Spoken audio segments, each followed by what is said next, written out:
కోరిన వారి పిల్ల కొడుకులోడి కట్టుమాట దడివాడు మా వీరయ్య దయాగల్లవాడు మా వీరయ్య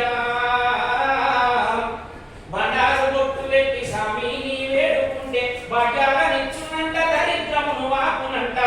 దడివాడు మా వీరయ్య దయాగల్లవాడు మా వీరయ్య